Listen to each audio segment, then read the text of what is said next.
Good evening po mga Cubs.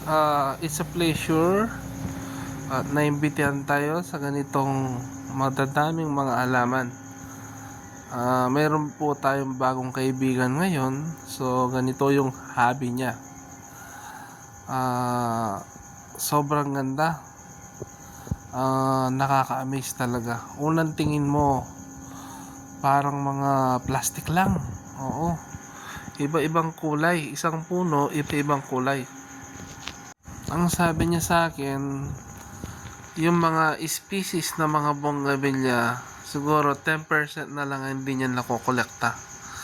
So, ang ginawa niya, nagparami siya. True grafted. Tignan nyo naman guys, iba-ibang kulay. Kung mapupunta ka rito, matatanggal talaga ang stress mo.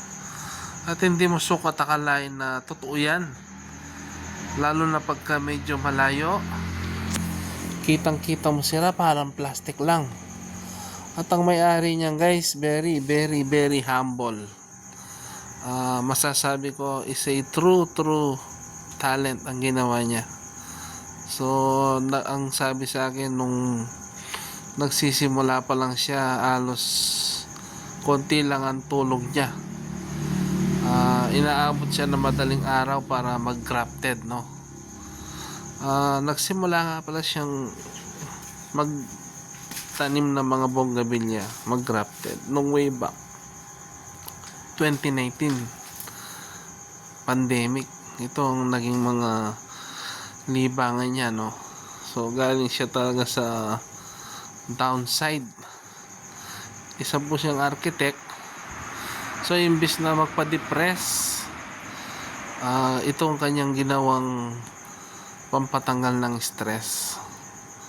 So iniwan siya ng mga staff niya, niloko siya sa mga project niya. At ito ang kanyang naging libangan. So ang sabi sa akin, ito nga, iniipon niya, pinapaganda niya.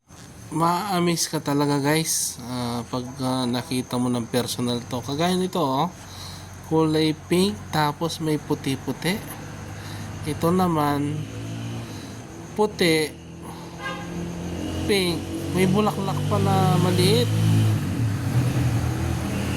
Ay, talagang parang plastic lang. Oh, tingnan mo naman, oh, ang ganda-ganda.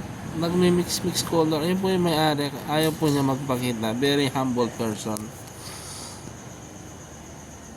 Lalaki po gumagawa niyan guys. Nung unang tingin ko, hindi mo sukat akalain. Lalaki po ang nagtanim ng mga yan. Hindi babae.